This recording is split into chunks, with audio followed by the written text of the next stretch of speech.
he's not gonna like it, or I'm not gonna like it. The rose between the thorns. That's how it goes. Good morning. Afternoon. Morning. Yeah, some credit cards here. Yeah. IDs and. Get out my cube.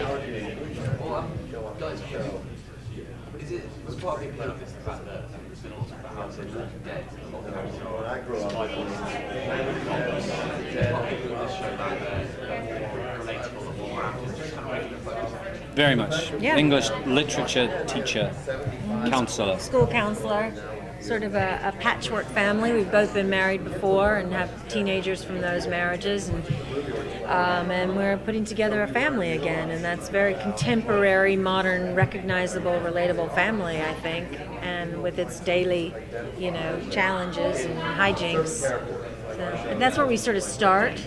And what seems like, daily problems with joining a family together quickly becomes, minuscule in the face of the apocalypse. How interesting is it to play? I mean, you start out, it's like, oh, there's maybe people have the flu, or, there's something like that, and it kind of builds. So how interesting was it to play that progression from sort of, oh, it's just an epidemic, to... Well, it's quite dynamic. It's not at all. There's nothing about what I think we do is set straight.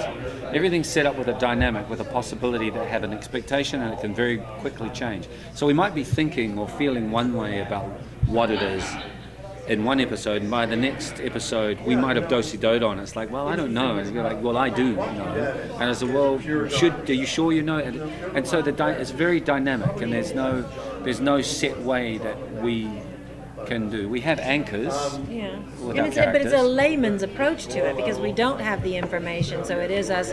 I think that's, that was the appeal for us, was that it was rooted in a reality that we felt, would be familiar to us, really. Yeah, as opposed to action figures who are going to go around kicking ass. It's more like, well, how are we going to we've got to find the kids. First, to take care of the kids, we have to find them.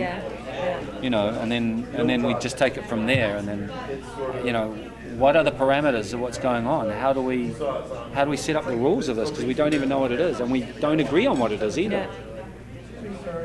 We found that relationships are hard enough.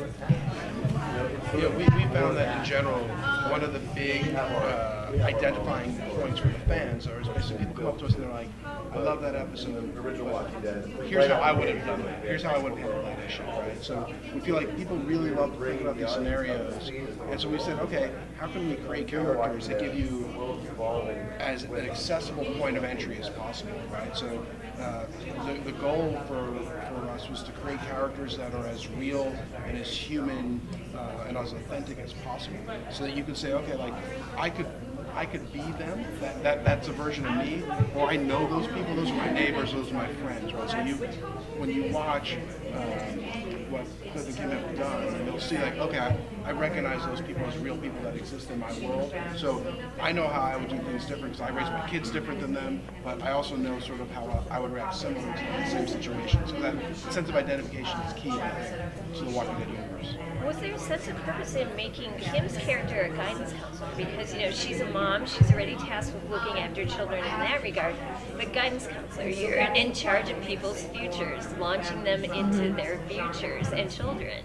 So can you talk about that, making her character a guidance counselor? Well, one of the things that we thought was great about going for a guidance counselor is it's a very cerebral and emotional thing, right? There's nothing physical about it, right? She's not a cop, she's not a fireman, she doesn't have any of those sort of base level skills, but she's approaching it as a mom, right? So she's, I would say it's like mom first, then the counseling second. So she's used to sort of people who are in these troubled situations, and that will become a real strength. But it also be trying for her as she's trying to sort of keep her professional training in mind as she's dealing with things that are incredibly emotional.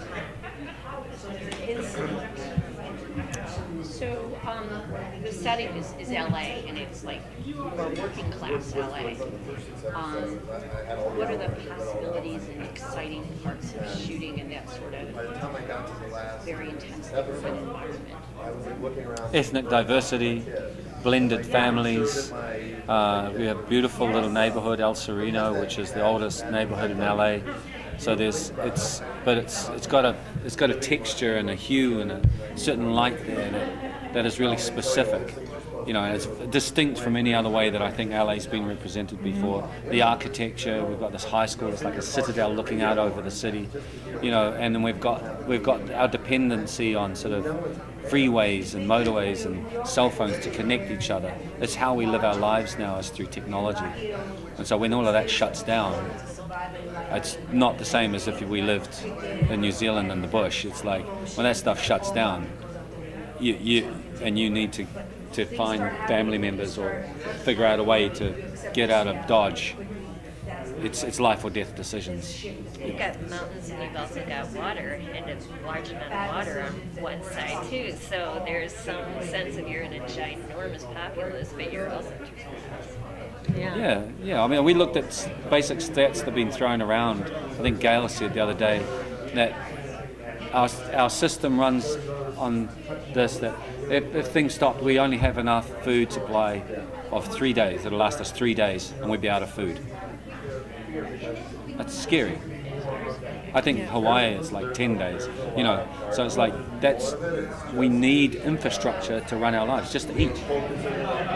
One of the great things about Los Angeles is also it's a very isolating city, right? So people they go from their bubble in their house, they get in their car and go to their bubble at work. And so it's not the same as even, say, New York, where you're interacting on the streets and you're interacting in subways, and there's sort of much more a sense of community, and sort of seeing them. The question is, when things go wrong, how well do you actually know your neighbors, right? What is your sense of community, right? Like, you're in this little place, and you go half a mile somewhere else. So you go from El Sereno to you go downtown. It's an entirely different world, different socioeconomic issues, different backgrounds, different ethnic makeups, and that's really both interesting, but also sort of life retention.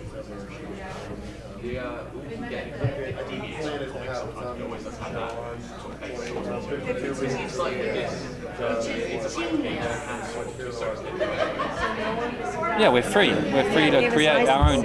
We are free to create our own our own world, our own show, and our own audience. We're not. We get the privilege of having the support of Dave and Robert and AMC and everybody and Gail, but we're completely free to create our own possibilities. It's great. That's the upside. Yeah. We're kind of best of both worlds.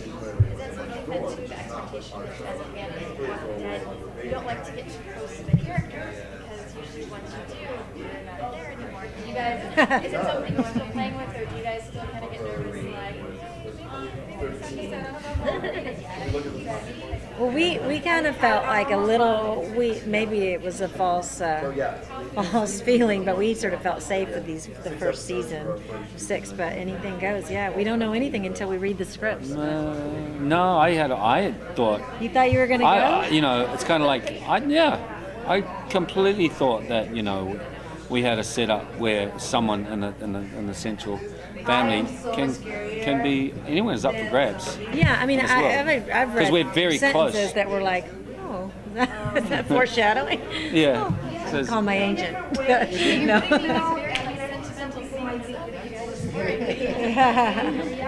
What do you think it is that keeps fans so fascinated about zombies in TV shows?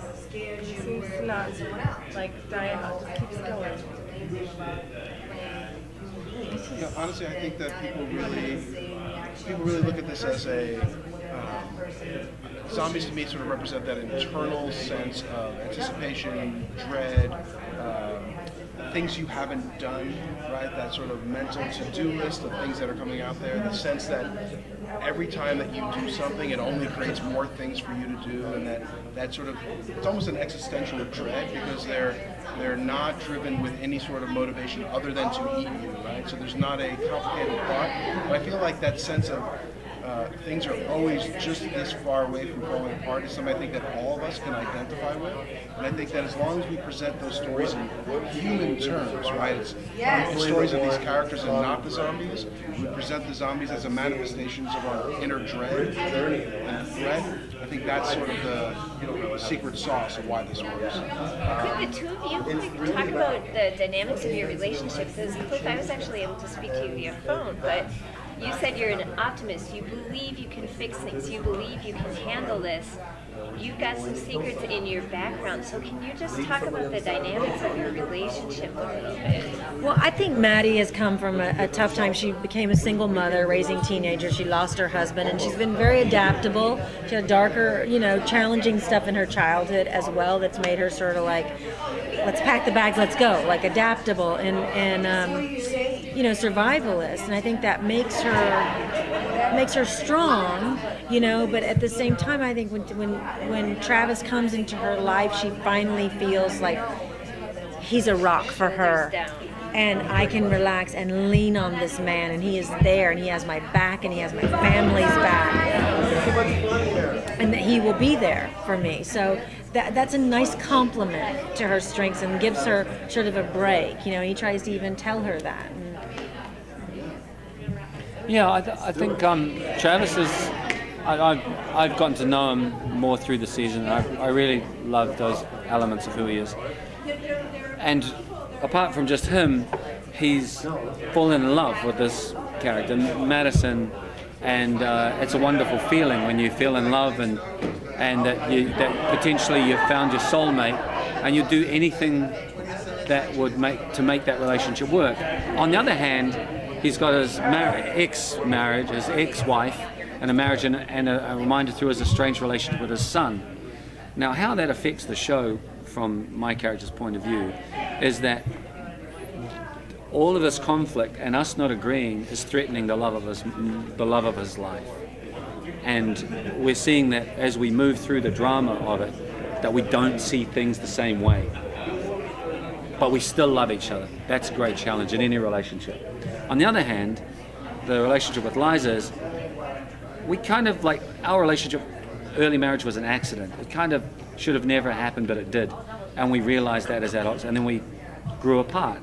But in this state of emergency, we've had 13 years of marriage. We've got a shorthand. We're very effective together. We agree on things. We agree to not agree, so we don't waste energy discussing these things. And we kind of click into it. So there's this other relationship that's more sense in this world than this relationship, because it's more effective in a way, and this is much more challenging. So that just gives us obstacles. Yeah, lots to work on. All right, guys, we're going to do musical chairs one more time. Thank you so much. Thanks. Good luck with the show. Thank you. Thanks.